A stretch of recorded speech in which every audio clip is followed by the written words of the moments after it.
Welcome back everyone to the topic of the week. And the topic of this week is going to be in two parts. So we're going to be speaking about the addiction to cocaine. And we're also going to speak about certain things that you can do to prep yourself to stop, as when we are cocaine addicts, when we get to that point of I cannot do this anymore, we're already at a point where we are using on a day-to-day basis. We tend to be using already in the mornings. We have near to lost every family member, most of our money, not always, but most of the time it is. We're in huge debt. So I would highly recommend going to rehab or finding a place where you are not able to leave for about a week's time, that you can get out of the habit. But anyway, let us begin. I feel very inspired, and that's why today I am wearing red, because the reason why I'm wearing red is because I want to remind you all, anyone who is an addict, who is, and I'm speaking about the addiction to cocaine, because it is very different to other addictions. It is very complex and conflicting and confusing. So over the years of my recovery and my own doubts, my own moments of weakness, because you can be as healed as possible, and still I'm a therapist, and I work with a lot of addiction clients, so I'm constantly reminded of the pain and the suffering and the toxicity of this drug. But I still have thoughts, and those thoughts give me power, and I analyze them, and I am able to get strength and wisdom from why am I thinking this right now, and what can I do about it? How can I help those people who really desperately want to stop but just can't seem to do it? So let's begin. Woo woo! I feel so strong and powerful, and I really want you to experience this feeling too. So what are some of the causes of becoming addicted to cocaine? So in my journey, I started on my 15th birthday, and I didn't actually want to do it. It was a friend of mine who suggested it, and we did it, and I absolutely hated it. It made me feel sick. I threw up, but my friend insisted, oh yeah, just do more, which in hindsight wasn't a good idea. I don't blame her, because I would have become an addict no matter what. So you know who you are not blameless, I love you, and it's all good. So what did cocaine give me? I was hooked after 2 years. I became full-blown raging addict, and sold most of my possessions, stole from many friends and family who I've admitted that to and have been forgiven. But most importantly, it isn't about the other people forgiving you, right? It is an acceptance that you forgive yourself, because we do a lot of crazy, weird, dark things in that time, because that's not really who you are, right? It's just the drug and that voice telling you you have to do it. You need to take more. Why? When we lose our children, we lose our homes, we are in debt, our body is disintegrating itself, our nose changes form, we are just bone. Why do we continue to do it? It makes no sense.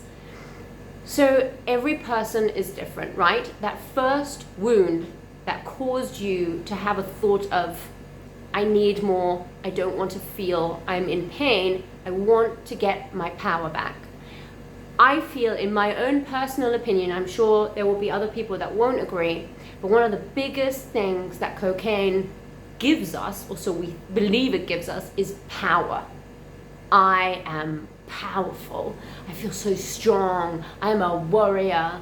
When actually it's making you into this weak wreck of a person who has no power or control at all, because you're being stirred and controlled by this substance, right? So it's very confusing. So it's basically cocaine, or Charlie as I like to call it, is tricking you into believing that it's giving you power when actually you are the one who already has power. That's one of the big things. So when we're children, we tend to, the people who are addicted to cocaine have certain imprints that are caused in childhood. One of the biggest ones is, I am not enough as I am. And that's why I noticed this when I used to go to Narcotics Anonymous meetings and Alcoholic Anonymous meetings. I only went to those because there weren't that many NA meetings in my area, but it still helped, right? And I remember a lady saying, and I heard this over and over again in one of the meetings, yes, when I go to the supermarket, I don't just buy one conditioner, I buy 3 because I always need more because it's never enough. And that was the first time I had this ear prick up moment of, oh my God, it is, nothing is ever enough. You may have noticed by your own behavior is that when you order food, you over order. When you do certain things, it's always to an extreme because you think, I might not be enough, I need to get more. And that is because we believe we're not enough. That's the first, most of the time. Obviously we're all unique. You may have had a completely different upbringing as I did and different imprints, but that tends to be the belief that everybody has. On top of that belief, that is like the first layer of I'm not enough. Then it continues. If I'm not enough, then I'm not worth it. I'm not worth loving. I'm not worth taking care of. I'm not worth listening to. I'm not worth being heard. It's all connected. All of these have to do with love, with worthiness, and so on. If you don't love yourself, then you don't think you're worth it. You're gonna stop taking drugs? No, because you don't give a shit. Because you've pressed that fuck it button. And these videos are gonna be full of swear words, so prepare, because I want to be unfiltered, because there's a way of speaking to yourself to empower yourself. You need to get your power back and not believe that this substance is in charge of you. It isn't. This is all in the mind, and a lot of it is just habit. Cocaine isn't a physical addiction. You can get over that and cleanse it out of your body in 5 days' time. You just need to get away from that usual habit. Let's say you're in your home and you're already at that point where you're using every single day, you're on your own, you're in the darkness, the paranoia is just, going mad.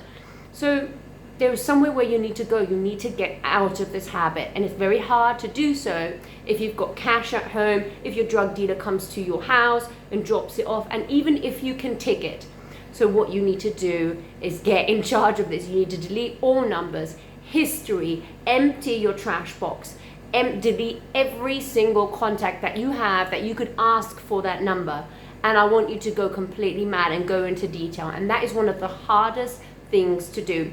And what you may do, what your mind is going to tell you to do, is write that number down secretly somewhere, so in a time of desperation, you can find it.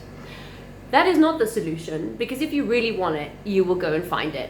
That's just the truth. I'm not going to, sugarcoat it, because this is very, very hard to get clean from cocaine, and you need to be extremely honest and surrender to that path. But you also need to be strong. You need to show courage and just be a warrior, because that's who you really are. So let's continue. Wow, I'm so excited. Okay, so what are some of the other causes that cause addiction? So we've started with, I don't feel good enough, I'm not worth it, I'm not important, nobody cares about me. It's any of those beliefs that cause you the initial starting point of wanting to use. So I already knew, now in hindsight, if I look back, at the age of 7, I knew, that's where I was already an addict then. And of course I wasn't using at the age of 7. I was an innocent, beautiful, lovable little girl who just wanted to be loved. But I already noticed that behavior when I went into a shop, and I live in Spain, so it was still pesetas, that's the money that we had. And I used to steal a few pesetas from my mum, and sometimes from my dad, very naughty. They know that now, it's fine, even if they're watching this video. And I'd go into the shop and I'd be obsessed. I'd be like, I'm gonna buy this, I'm gonna buy this nail polish, I need to buy this, and I'm gonna get, I didn't even need any of these things. And back then we didn't have social media, we didn't have all of these obsessive, things, adverts that get children to buy stuff on Apple Store. It wasn't like that. So there was always this need, I need this, I want this. Why did I want that at the age 7 to 8 already? Because I wanted something to give me a high. I wanted that spark, something that filled me up. because most addicts feel empty. Because if you're not given the love, if you are abandoned, if you live in a home where you don't feel safe, where you feel unprotected, where you just don't feel like there is any kind of love filling you up, any light, any stability, then that's going to diminish. There's going to be an emptiness. There's going to be an incompleteness that you're going to fill up with something, whether that's with booze, with drink, with sex, with alcohol, with cocaine. And when we feel like that, when we feel unsafe, when we feel like no one cares, we want to bond with something. We want to fill up with something. We want to feel a spark of life. And cocaine gives, we believe cocaine gives us that, but it doesn't. And in that moment, we feel helpless, we feel weak, and we feel powerless. And when you take a line of cocaine, that goes away.